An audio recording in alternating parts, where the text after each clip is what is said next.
Hello! Today we are going to be talking about a Black Library author, Mike Brooks. Mike Brooks is also known for Lion, Son of the Forest, and Brutal Cunning, and many other orc books. I have read most of these books, and I have to say, the man knows how to write books. And of course, I even have the model for one of the characters he has written about, as you can see here. Oh, big and muscly. Anyway, the reason why we're having this video and discussion is because, look, if Mike Brooks is watching this, this isn't a video of having a go at you. This is more of a video saying you might want to take a step back and maybe check what you're writing before you actually put it out there. And that goes for Games Workshop as well. We don't want outside politics to pollute a hobby that we all enjoy. We don't want these outside politics to dictate Warhammer lore. And look, Mike Brooks, you are entitled to your own opinions, and that is okay. But remember, you are also a writer writing in a sci-fi series, and you shouldn't put your own ideologies or pronouns into a futuristic sci-fi grim dark universe. It's not really the thing that people want to read. Look, we enjoyed these books. You can seriously write some good stuff, okay? I would be interested to see you write about corn berserkers and world eaters. But what is concerning is your latest book, Void Scar. Now, I actually pretty much referenced you to a friend of mine who are into Eldari Corsairs. And I was like, hey, Mike Brooks wrote a new book called Void Scar on Eldari Corsairs. He and a lot of other people are sharing, and I have read some of the paragraphs about what their certain issues are. One, you wrote the orcs beautiful, and that was the only thing that got him through the book. But for a book about Eldari, you think you should be able to write the main characters good. Look, the issue isn't that there was a male howling banshee, because yes, that is lore friendly. They are very, very rare. Or the issue of a very dark-skinned Eldari. What I've never seen before or even heard in any of the books I've read. But look, I guess I don't know. Can someone help me out here in the comments with this one? Okay, because I feel like that's it's an alien race. It's like making the orcs red or something. It doesn't make sense, and it makes the nails in my head burn and bite. So, next thing we're going to talk about is two of the main characters. Now, if I wanted to read a smut book, I would read my wife's Fourth Wing book, where the smut basically starts in the first chapter. Okay? Any girls who are watching my channel here and have read Fourth Wing and read the first book, you know what I'm talking about. When she crosses the bridge, sees the guy who her family had literally killed, and literally he wants to kill her, but all she can think of is, he got a heart! Seriously, girl, the man wants to kill you! So, that goes back to this Void Scar. It is between two male Eldari having certain, and you have written it very smutty, okay? Look, we don't want this, okay?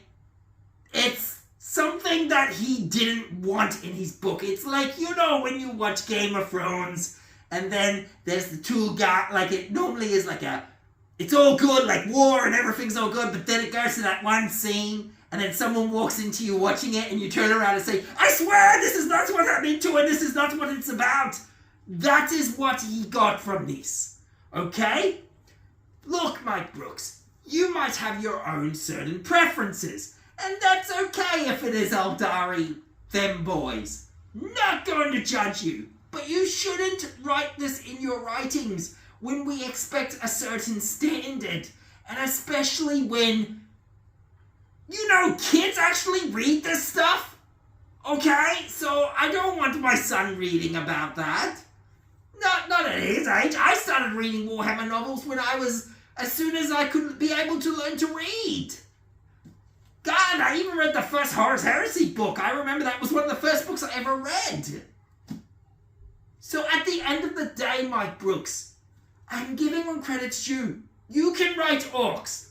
However, I am starting to see a trend with you that you are putting your own politics, what might be, and you have said some stuff on websites when a certain someone did pass away, and you kind of use that as a bit of a statement. And that is something that is a little bit not okay. It doesn't matter.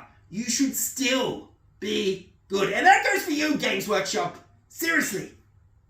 If your employees are writing this stuff outside, you should be putting them at a higher standard. Or if they wanted to write this stuff, put it under an alias. Seriously. Okay? I understand everyone has their own minds. Because me, I love blood for the blood god. And skulls for the skull throne. And I love to have my positivity of gaming and having a good time out there. But when it is vile stuff like that, Games Workshop, that your employees are saying to the point where the families of those people should be, well, blood for the blood god. It's not okay. You have to see that. And they should be given a very formal warning. No, warning.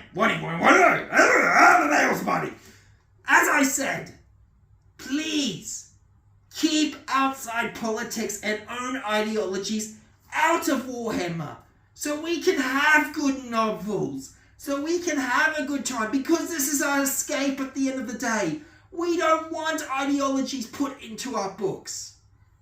Okay? We don't want that. Warhammer Universe already has enough lore, and it already has its own politics into it, which is the reason why we're reading it, because it's actually enjoyable.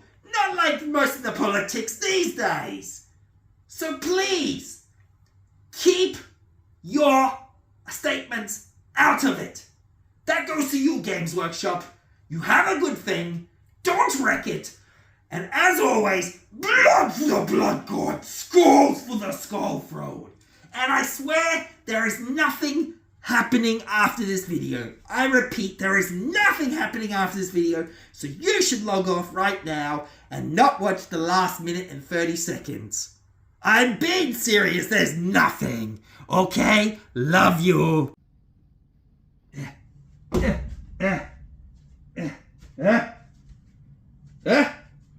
What are you doing? I told you there was nothing at the end of this video. Can't a god berserker get a coffee? What? I guess we should show them. 1 second.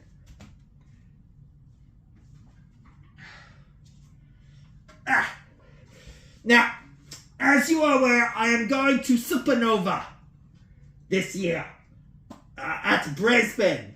Not sure on the dates yet, so keep the info. But I will have a push-up contest for the proof of who is the best with corn.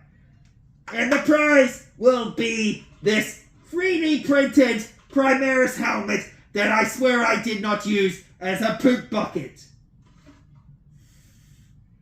Scratch that. Maybe the slaves used it.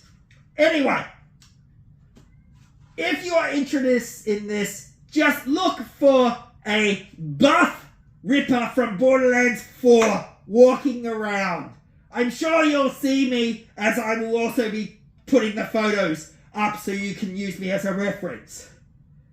If you are interested in this, all you have to do is do the push-ups. We will count them, and whoever the winner is will win the prize of the Primaris helmet, which is not painted because you can paint it. Now, as always, have fun and love you. How do you turn this bloody thing off?